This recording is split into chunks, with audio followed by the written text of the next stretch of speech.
सुस्वागतम आणि सर्वांना नमस्कार। तालुकास्तरीय शिक्षक क्षमता वृद्धी प्रशिक्षण 2.0 चा आज 22 फेब्रुवारी 2025 शनिवारी शेवटचा म्हणजे 5वा दिवस होता, समारोपाचा दिवस होता।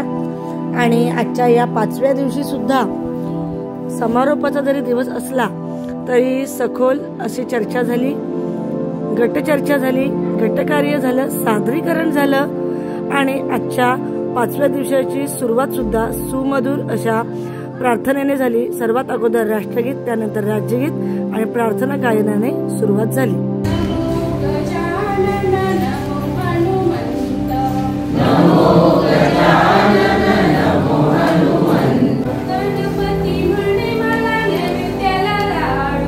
गणपती म्हणे मला नैवेद्याला लाडू, हनुमंत म्हणे मला तेलाचा गडू, हनुमंत म्हणे मला तेलाचा गडू, गणपती म्हणे मला नैवेद्याला लाडू, गणपती म्हणे मला नैवेद्याला लाडू। निमित्त त्यांच्याविषयी थोडीशी जी माहिती आली ती आपण इथे पाहणार आहोत।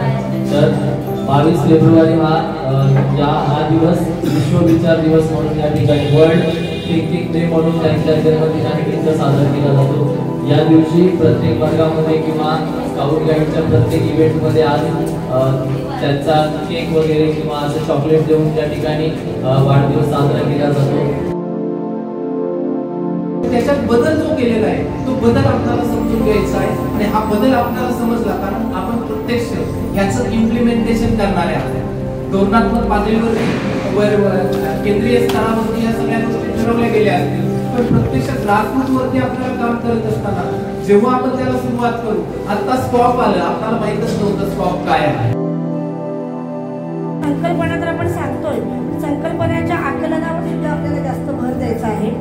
त्याचबरोबर आपल्या अध्यापनामध्ये आपल्याला तंत्रज्ञान होता, स्टेटीवरच अभ्यासक्रम होता। तर आता अभ्यासक्रमाची रचना बदललेली आहे, आता सीबीएसई पॅटर्ननुसार अभ्यासक्रम या स्कॉपमध्ये झालेला आहे। म्हणजे अभ्यासाची काठीण्य पातळी त्यांनी वाढवण्याचा प्रयत्न केलेला आहे। 3 मुद्दे आपले झाले, ऍक्सेस, क्वालिटी, अफोर्डेबिलिटी, बेसिक। आणखी काय आहे? सगळ्यात महत्त्वाचा जो भाग आहे त्याच्यामधला जो येतो आहे की टीचर्स एज्युकेशन त्याच्यामध्ये वेगळ्या पद्धतीने आलेला आहे। आणखी एक जो भाग आहे अकाउंटेबिलिटी निश्चित झाली। अशा प्रकारे उजळणी जेव्हा चालू होती तेव्हा प्रशिक्षणार्थ्यांची सुद्धा सुंदररित्या चर्चा करण्यात आली, त्याचबरोबर त्यांना मार्गदर्शन करण्यात आले आणि प्रत्येकाला आपले मत मांडण्याची संधी मिळाली। आमच्या शंकांचं निरसन झालं आणि अशा प्रकारे खूप सुंदररित्या पूर्वज्ञान प्रश्न विचारायचे।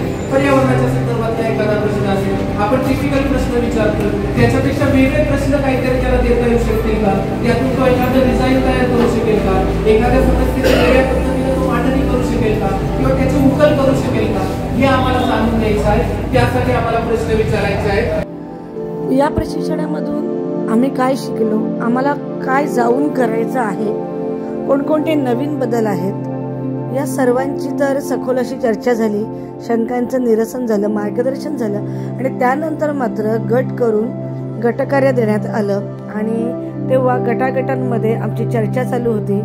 त्याचबरोबर त्यानंतर सर्वांना आधी प्रत्येक गटाला सादरीकरण करायचं होतं, त्यामुळे प्रत्येक गट अगदी व्यवस्थितरित्या चर्चा करून आणि अगदी वेगवेगळ्या प्रकारचे प्रश्न आपण कसे काढू शकतो याचा अगदी सगळ्यांची चर्चा चालू होती।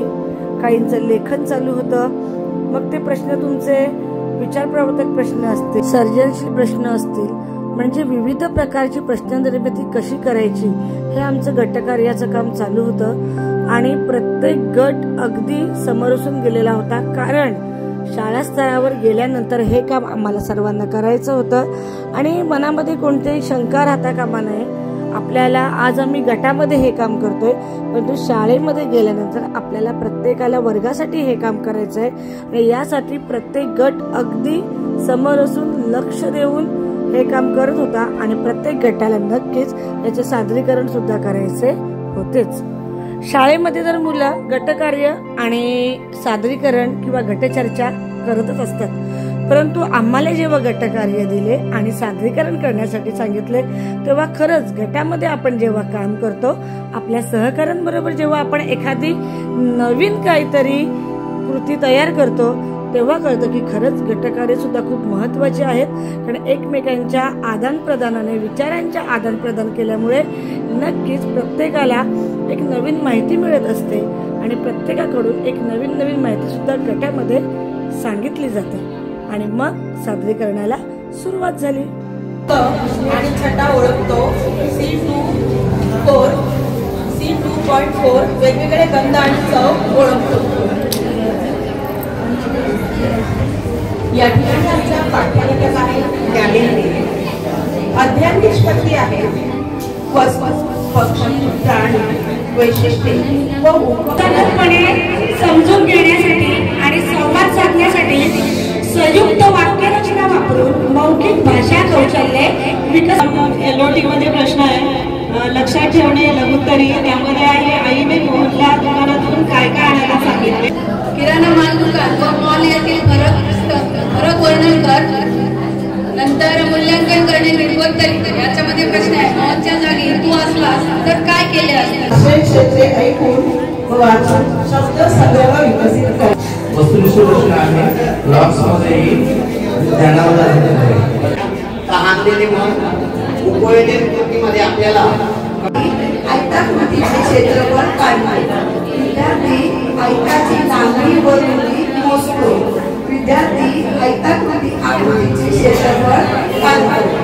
आणि आमची जी गटकार्य चालू होती ती प्रत्येक गटकार्य झाल्यानंतर आमचे सुलभक सुद्धा आम्हाला त्यावर मार्गदर्शन करीत होते. आमच्या शंकांचं निरसन सुद्धा करीत होते.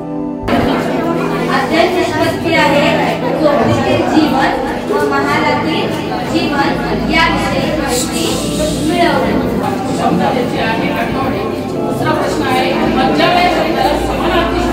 अध्ययन निष्पत्ती गतिविधी प्रकार ओळखतो स्वतः त्यावर वेगवेगळी उदाहरणे सांगतो.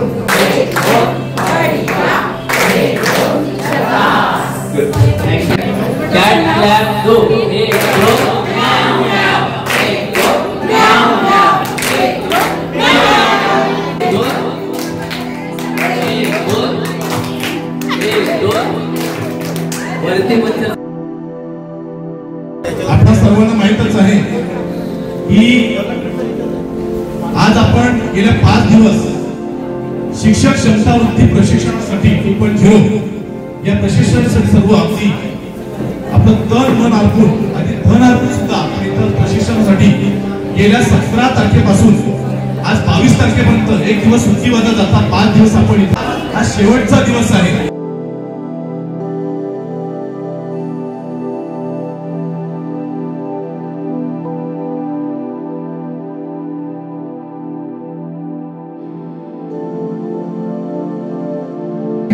प्रशिक्षणाचं नाव होतं शिक्षक क्षमता वृद्धी 2.0 आणि हे प्रशिक्षण गेल्या 5 दिवसांमध्ये कसं पार पडलं किंवा हा कालावधी कसा गेला हे आपल्याला समजलेलं नाही. खूप अतिशय आनंदाच्या वातावरणामध्ये हे प्रशिक्षण पार पडले. मार्गदर्शक होते त्यांनी जी या प्रशिक्षण साधण्यासाठी जी कमालीची मेहनत घेतली ती खूप ॲप्रिसिएबल होती. प्रशंसनीय अशी त्यांनी मेहनत घेतलेली आहे. मी सर्वांना आमच्या गटाच्या वतीने त्यांना धन्यवाद व्यक्त करतो. 6 दिवसांमध्ये जे ज्ञान दिलं आमच्याकडून करून घेतलं आणि निश्चितच आम्ही सर्व शिक्षक वर्ग या सर्व संकल्पनांचा अतिशय चांगल्या प्रकारे अभ्यास करतो. समाजापर्यंत मुलांपर्यंत या संकल्पना घेऊन जाऊ की जेणेकरून जी उद्दिष्ट आहे जी धोरणं आहेत ते कशी सक्सेस होतील ते बघू. एवढं मी इथे बोलतो.